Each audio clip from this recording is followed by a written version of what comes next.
안녕하세요. 무비 테라피스트 김유신입니다. 지금 하고 있는 연애 잘하고 계신가요?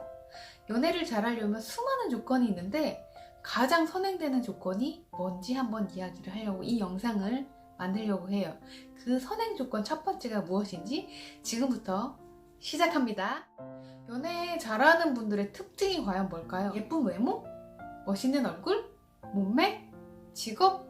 성격, 가족, 환경, 수많은 것들이 다 있는데 모든 요소들은 사실은 다 달라요. 그런데 제가 로맨틱 코미디랑 멜로 시나리오를 쓰기 위해서 픽업 아티스트라는 걸 배웠거든요.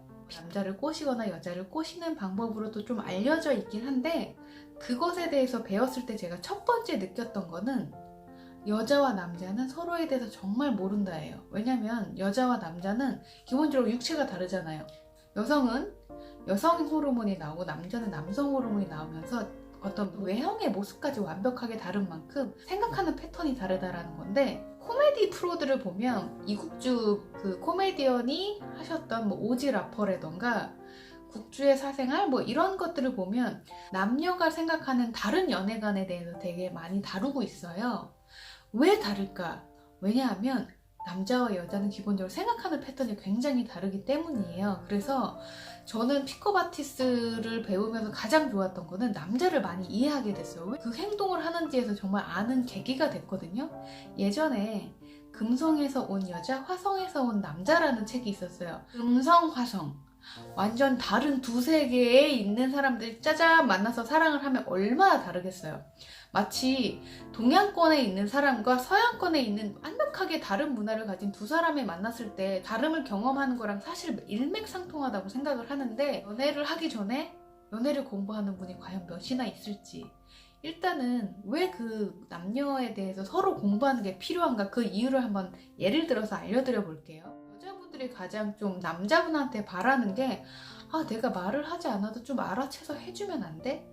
라는 거예요. 왜냐하면 여성분들이 아이를 키우잖아요. 아이들을 키우면 아이들이 울 때 저도 아직 엄마가 안 되기 때문에 잘 몰라요. 이 아이가 우는 게 배고파서 우는 건지 짜증이 나서 우는 건지 졸린 건지 아니면 대소변을 해서 우는지는 모르는데 엄마들은 정확하게 알더라고요. 특히 자기 아이 같은 거 딱 우는 느낌이 다르대요. 이거는 무언의 언어를 캐치할 수 있는 능력이 굉장히 강하다라는 거거든요.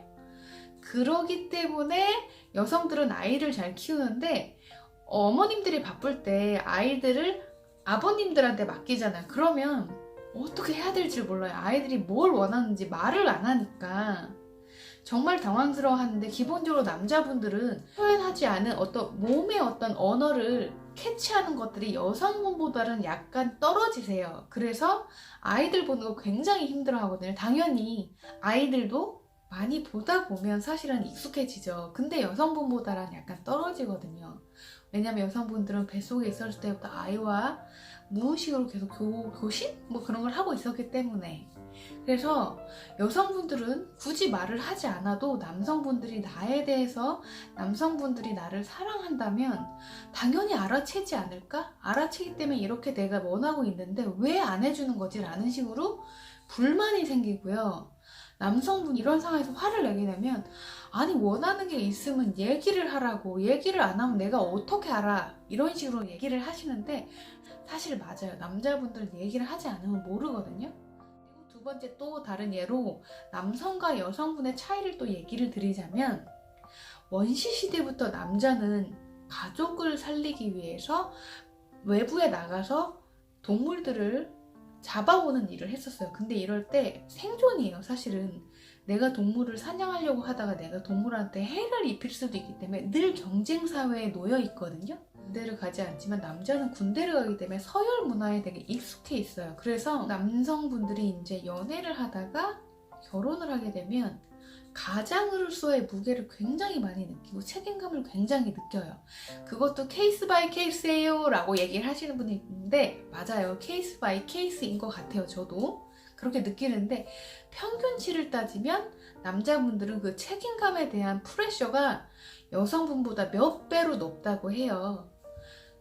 여성분들이 책임감을 못 느껴서 느끼는 게 아니라 이 남성분들이 느끼는 책임감이 원시시 때부터 이 나이로 내려오는 그 무언가가 있는 것 같아요. 그래서 남성분들이 경쟁사회에서 더 진짜 치열하게 오랫동안 일을 하시는 것도 그 습성이 있기 때문이고, 경쟁에 관련된 스포츠나 그런 것들은 사실 남자분들이 좀 많이 더 좋아하시는 것 같아요. 스포츠도 그렇고요.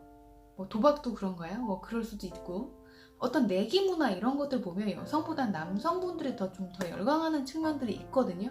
왜냐하면 DNA상의 어떤 경쟁심, 승부욕 이런 것들이 더 강하게 내려오는 것 같아요. 그래서 이런 식으로 여성과 남성은 생각하는 방식, 그리고 어떤 내가 좋아하는 것들에 대해서 반응 나오는 행동 패턴 같은 경우도 굉장히 다르더라고요. 그래서 저는 이 두 가지 예만 보아도 연애를 하기 전에, 아니면 인생을 살아가면서 어떤 남자와 여자 관계를 원활하기 위해서 상대방에 대해서 좀 공부하는 건 되게 좋은 것 같아요. 되게 연애를 잘 하시는 분들을 보면 특히 남자분들 중에 여자 형제가 많거나 엄마하고 관계가 되게 좋아서 여자의 습성에 대해서, 여자의 패턴에 대해서 되게 잘 읽어내는 분들이 연애를 좀 잘 하시는 것 같아요. 왜냐하면 그만큼 잘 알거든요. 그래서 만약에 내가 연애가 잘 안 된다 라고 생각을 하시면 이성에 대해서 공부하는 거 굉장히 좋은 것 같아요. 그 방식들은, 그 팁들은 하나하나씩 제가 팁으로 한 번씩 올려드리려고 하거든요. 그래서 오늘 당장 책을 한번 사보시는 것도 좋은 것 같아요. 굉장히 좋은 책 많잖아요. 요새 어떤 관계에 대한 거. 그래서 적어도 내가 남자에 대해서, 여자에 대해서 잘 모른다, 그래서 연애가 너무 서툴다, 그러면 기본적으로 연애 수를 공부하는 게 아니라 여자랑 남자랑 어떻게 생각 패턴이 다른가에 대해서 한번 알아보시는 것도 굉장히 중요한 것 같고, 제가 그 팁들은 제가 영상을 계속 올려볼게요. 그러면서 제가 남자에 대해서 잘 알았을 때, 그리고 몰랐을 때 제가 실수했던 그런 경험담들도 하나하나 추가해서 영상을 한번 만들어 보려고 하거든요.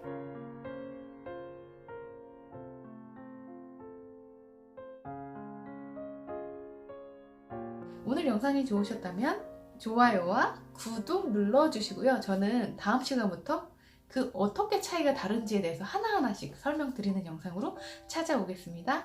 다음 시간에 뵐게요. 안녕.